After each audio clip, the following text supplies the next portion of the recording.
مسئلہ افغانستان کے حوالے سے جو ایک تذبذب والی کیفیت ہمارے وطن عزیز کے چہار اطراف موجود ہے، اس حوالے سے میں قرارداد پیش کرنے کے لیے دعوت دوں گا فضیلۃ الشیخ خلیل الرحمن مدنی آف پشاور حفظہ اللہ، فضل الرحمن المدنی حفظہ اللہ۔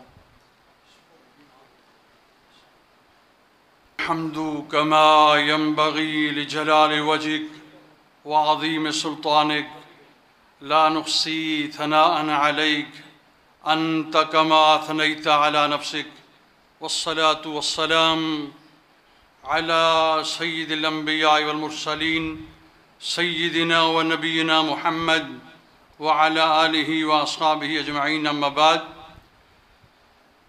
معزز محترم قائدین جماعت، علماء کرام، طلباء اعزام، السلام علیکم ورحمۃ اللہ وبرکاتہ۔ عربی کی یہ قرارداد پیش کرنے سے قبل چند منٹ کے لیے اس کا پس منظر پیش کرنا چاہتا ہوں، تاکہ ہمیں علم ہو کہ آج افغانستان کے اندر 400 کے قریب اہل حدیث مساجد، مدارس، علماء کرام کن خطرات سے دوچار ہیں، کون سے فتنے منڈلا رہے ہیں۔ سب سے پہلی بات یہ ہے کہ نئی حکومت آنے کے بعد افغانستان کے اہل حدیثوں نے اور پاکستان کی اہل حدیث جماعتوں نے نئی حکومت کا خیر مقدم کیا، ان کو مبارکباد دی۔ اس کے باوجود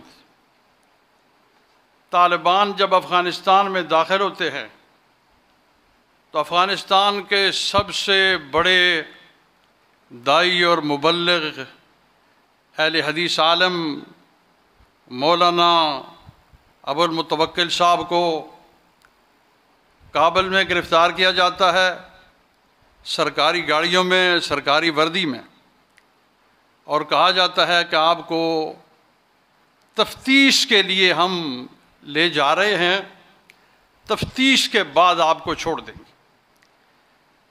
تفتیش کے نام پہ گرفتاری۔ اس کے بعد جلال آباد میں اہل حدیث کے جلوس نکلتے ہیں کہ ہمارے عظیم عالم کو رہا کیا جائے، تو جواب میں طالبان کہتے ہیں کہ وہ ہمارے پاس ہیں، ہم انہیں رہا کر دیں گے، لیکن پھر اس کے نتیجے میں ایک ایک عضو ان کا کاٹا جاتا ہے اور تعذیب کے ساتھ ان کو قتل کرنے کے بعد ان پہ تیزاب گرایا جاتا ہے، ان کی لاش کو بھی خراب کیا جاتا ہے، اور پھر کابل، قندوز، جلال آباد، قندھار کے اندر اہل حدیث مساجد اور مدارس کو بند کر دیا جاتا ہے، علماء کی گرفتاریاں ہوتی ہیں۔ اس کے بعد اہل حدیث علماء کا ایک بڑا جرگہ شیخ جمیل الرحمن رحمۃ اللہ علیہ کے بھتیجے حاجی حیات اللہ کی قیادت میں کابل پہنچتا ہے۔ 1 مہینے کے قریب کابل میں ٹھہر کے طالبان کی قیادت سے مذاکرات کرتا ہے، جس میں حقانی گروپ کے بڑے لیڈر شامل ہوتے ہیں۔ دلائل سے ان کو سمجھایا جاتا ہے کہ صوبہ نورستان، صوبہ کنڑ، صوبہ بدخشان کے اندر اہل حدیث 95% ہیں، اور ہم تمہارے ساتھ ہیں، ہم تمہارا ساتھ دے رہے ہیں۔ جلال آباد کے اندر اور دیگر تمام صوبوں کے اندر ہماری ایک بڑی طاقت ہے، ہماری بڑی قربانیاں ہیں، اور ہمارا تکفیری سوچ سے کوئی تعلق نہیں ہے۔ خود ہمارے کئی علماء تکفیریوں نے قتل کیے ہیں، اس نظریے سے ہمارا کوئی تعلق نہیں۔ جلال الدین حقانی گروپ ان سے مذاکرات کرنے کے بعد قائل ہو جاتا ہے اور یہ کہتا ہے کہ ہم تسلیم کرتے ہیں، آپ ہمارے بھائی ہیں، ہم آپ کے ساتھ ہیں، لیکن ہم قندھاری قیادت تک بات پہنچاتے ہیں، ان کو قائل کرتے ہیں، پھر آپ کو جواب دیتے ہیں۔ وہاں سے جرگہ جاتا ہے طالبان کا قندھار میں۔ قندھاری قیادت جس میں ملا برادر اور ملا ہیبت اللہ اور فلاں ملا شامل ہیں، جن کے اوپر ایرانی سرمایہ کاری ہے۔ وہاں مذاکرات ہوتے ہیں، ان کو جواب یہ دیا جاتا ہے کہ ہمارے نزدیک اہل حدیث کے درمیان اور خارجیوں کے درمیان اور تکفیریوں کے درمیان کوئی فرق نہیں ہے۔ ان کے علماء، ان کی مسجدیں اور مدارس اہل حدیث نام سے ہم افغانستان کے اندر نہیں چھوڑ سکتے۔ ان کو ڈانٹا جاتا ہے کہ آپ بھی ان سے تعلق نہ رکھیں، ہم ان کو قبول نہیں کریں گے۔ جرگہ واپس آتا ہے، ان کو جواب دیتا ہے کہ ہماری وہ قیادت تو نہیں مانتی، ہم مجبور ہیں، ہم کیا کریں۔ اس صورتحال کے باوجود افغانستان کے اہل حدیث صبر و تحمل کے ساتھ فریادیں کر رہے ہیں کہ بھائیو، ہم قرآن و سنت کے داعی ہیں، ہم ائمہ اکرام کا احترام کرتے ہیں، ہم تمہارا ساتھ دینا چاہتے ہیں، ہماری مسجدیں نہ گراؤ، ہمارے مدرسے بند نہ کرو۔ لیکن ان کی عقل کا حال یہ ہے کہ پچھلی دفعہ جب طالبان کی حکومت آئی تھی، حکومت آنے سے پہلے پبی جلوزی کیمپ میں ایک مدرسہ تھا اور ایک یونیورسٹی تھی شیخ سیاف کی، اس کے ایک ادارے میں صحیح بخاری پڑھاتا تھا، پڑھنے والے سارے افغانی تھے۔ اس کلاس میں ایک نسبتاً بہتر لڑکا تھے تو میرے نزدیک سارے ہی نالائق، لیکن ایک ان میں بہتر تھا۔ جب وہ فارغ ہوا تو ملنے کے لیے آیا، کچھ عرصے بعد طالبانی کی حکومت بن گئی تھی، تو میں نے پوچھا کہ اب کیا کرتے ہو؟ اس نے کہا میں جلال آباد ضلع کا جج بن گیا ہوں، سیشن جج۔ میں نے کہا اب تمہارا سب سے بڑا ارمان کیا ہے، کیا کرنا چاہتے ہو؟ اس نے کہا سب سے بڑا ارمان یہ ہے کہ مولانا غلام اللہ رحمتی مجھے افغانستان کے اندر مل جائے تو میں اسے ذبح کر دوں۔ مولانا غلام اللہ رحمتی کون تھا؟ جو افغانستان کا سب سے بڑا اہل حدیث عالم تھا، سب سے بڑا مناظر تھا، اور پشاور کے اندر رہتا تھا، اور بہت بڑا فقیہ آدمی تھا۔ ان کی عقل کا یہ عالم ہے۔ ایسے حالات میں پشاور کے اندر بڑے بڑے کبار علماء اور تمام جماعتوں کی قیادتیں جمع ہوئیں۔ کئی بیٹھک اور میٹنگ کرنے کے بعد ہم نے ایک بیانیہ اور اعلامیہ تیار کیا اور ان سے ہم نے مطالبہ کیا کہ بھائی ہمیں انصاف دو، ہمیں کمزور مت سمجھو، ہم عالم اسلام کے 22 عرب ملکوں کے اندر بہت بڑی اکثریت رکھتے ہیں۔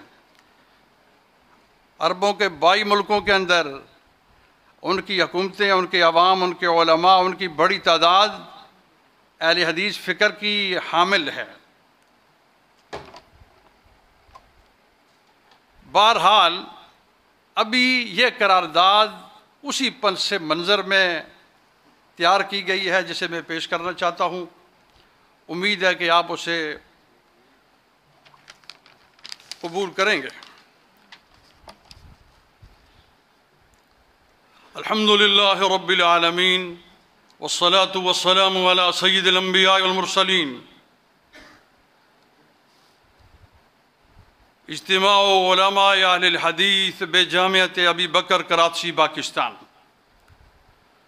نقدم اغلی کلمات التبریک واجمل التہنئۃ مع اظہار السرور على اقامت الحکومت الجدیدۃ للامارۃ الاسلامیۃ فی افغانستان۔ ثانیاً نطالب من مسؤول الامارۃ وزعماء الدولة بفتح مدارس أهل الحديث ومساجدهم التي أغلقت بمناطق شتى في أفغانستان، وكذلك نرجو من مسؤول الدولة كامل التقدير والاحترام لأهل الحديث بأفغانستان. ثالثاً، ونطالب منهم تعيين علماء من أهل الحديث على المناصب القيادية والحكومية رسمياً في المناطق التي يكثر فيها عدد أهل الحديث، خاصة بإقليم كونر وبدخشان ونورستان. ونطالب منهم بتوقيف اعتقال وتعذيب مؤلم لمشايخ أهل الحديث وعوامهم. رابعاً، ومن المعلوم رسمياً أن أهل الحديث قد أعربوا حبهم وأظهروا تأييدهم للدولة الجديدة، وبناء على هذا نرجو منهم التعاون والمساعدة معهم. خامساً، نطالب منهم بسد سبيل المسيئين الذين تسببوا للإساءة مع أهل الحديث بمناطق عديدة. سادساً، ونطالب منهم بمعاقبة الذين قاموا بنشر الأخبار الكاذبة ضد أهل الحديث، ولا شك أنهم لم يقصدوا بذلك إلا الفوضى والفساد. سابعاً، ومن المعلوم أن منهج أهل الحديث هو منهج سلفي خالص، ولا مجال فيه للخروج والتكفير على الحكام، وبناء على هذا نعلن بعدم العلاقة مع كل من أراد بذلك. ثامناً، ونود أن نورب عن تقديراتنا للحكومة الباكستانية والقوات المسلحة الباكستانية والمؤسسات الرسمية وغيرها بشأن المحافظة على الوطن والدفاع عنه، كما نقدر جهودهم المبذولة في سبيل تحقيق الأمن والسلام. تاسعاً، ونقف جنباً إلى جنب مع الحكومة الباكستانية والقوات المسلحة الباكستانية في كل شأن يتعلق بالأمن الوطني. عاشراً، ونعلن بتأييد رسالة باكستان الرسمية عن پیغام باکستان. والسلام علیکم ورحمۃ اللہ وبرکاتہ.